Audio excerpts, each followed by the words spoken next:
Hindi lamang si Alice Guo naghihinalang nag-espiya sa bansa.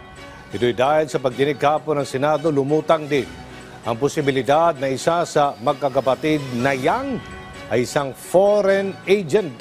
Si Daniel Manalasta sa sentro ng balita.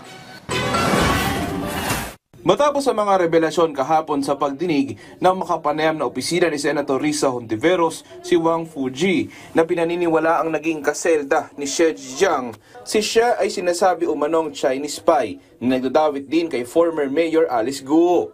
Pero ngayon may isa pang impormasyon si Hontiveros tungkol sa isa sa mga Yang.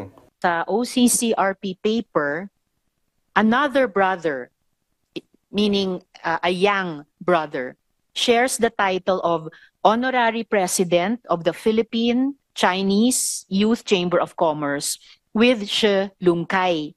Ayon sa OCCRP paper na ito, kapatid daw ito ni Michael Yang. So it's either kayo po o si Hongjiang Yang.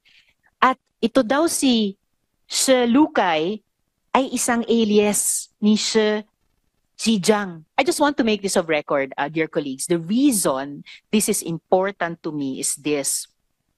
I have persuasive information that the file of at least one Yang brother is with Shi, conforming that Yang brother as a foreign agent. Pinabulaan na naman ito ni Yang na kapatid ni dating economic advisor noong Duterte administration na si Michael Yang, na kilala niya si Shi. I don't know him. Nagtanong na rin ang senadora sa DFA kung makakahingi sila ng tulong sa Thai government para magkaroon ng access kay Xie dahil sa posibleng may hawak siyang impormasyon. Paliwanag ng DFA.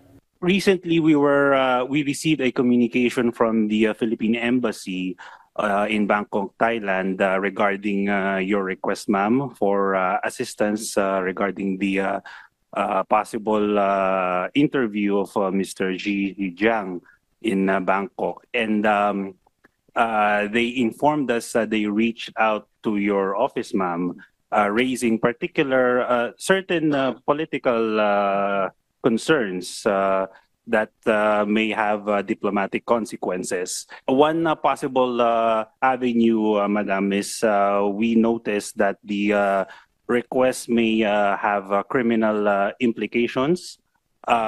Because of this, the request may be coursed through a mutual legal assistance request. Kalaunan kinumpronta na ng mga senador si Guo hinggil sa alegasyon ng pagiging spy, habang si Guo todo tanggi. Alice, spiya ka ba talaga? Hindi po ako spy. Hindi po ako spiya po. Sa dami ng tao na pwede niya banggitin, ikaw pa binanggit niya. Tingin ko po, baka gusto lang din po niya ng media mileage ko po ngayon kasi sobrang taas po ng media mileage ko po ngayon. Possible po. Naging maugong din na tatakbo sa hatol ng Bayan 2025 si Guo. Pero kahapon, kinumpirma niya mismo na hindi muna siya susubok. Sa ngayon, hindi po. Haharapin ko po muna yung mga accusations po sa akin. Ninisin ko po muna yung sarili ko po. At para maging fair din po para sa mga constituents ko po na minamahal ko po. Very good.